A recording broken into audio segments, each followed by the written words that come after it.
মুসা আলাইহিস সালাম লাঠি ধরলেন, সাপ ধরলেন, সাথে সাথে লাঠি হয়ে গেল।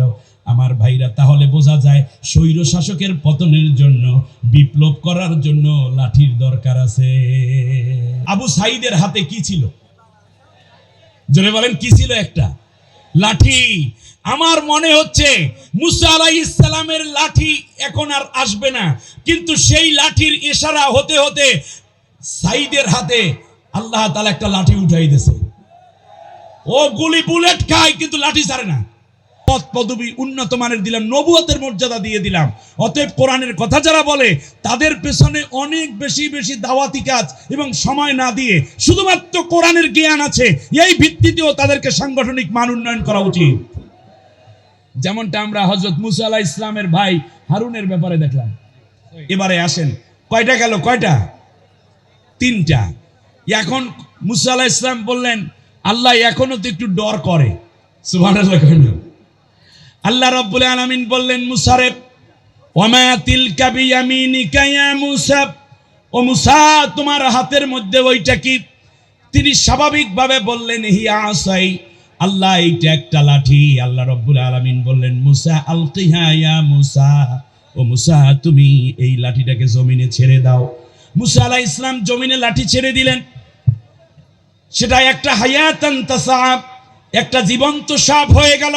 মুসা আলাইহিস সালাম ভয় পাইলেন। একটু আগে বললেন তোমার সাহস দিলাম, কিন্তু সাপ দেখে ভয় পায়। আল্লাহ রাব্বুল আলামিন বললেন, মুসা এবার সাহসের প্রমাণ দাও, খুজাহা, এইটাকে ধরে ফেলো। সাপ ধরে ফেললো।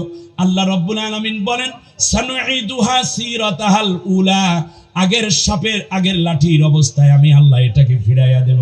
মুসা আলাইহিস সালাম লাঠি ধরলেন, সাপ ধরলেন, সাথে সাথে লাঠি হয়ে গেল।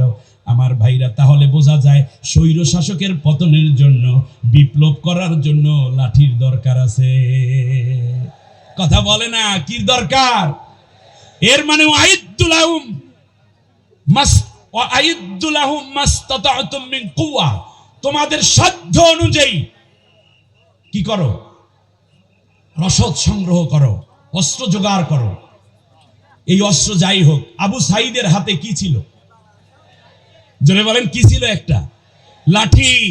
আমার মনে হচ্ছে মুসা আলাইহিস সালামের লাঠি এখন আর আসবে না, কিন্তু সেই লাঠির ইশারা হতে হতে সাইদের হাতে আল্লাহ তাআলা একটা লাঠি উঠাই দিয়েছে। ও গুলি বুলেট খায় কিন্তু লাঠি ছাড়ে না। একটা ঘটনা দেখছেন? আচ্ছা, সাইদ, আমি তার কবর জিয়ারত করেছি, তার বাড়িতে গিয়েছি রংপুরে। দন্তেশ্বয় আকার, দীর্ঘই দ মিলে কি হয়? সাইদ, দীর্ঘই দিয়ে লেখে।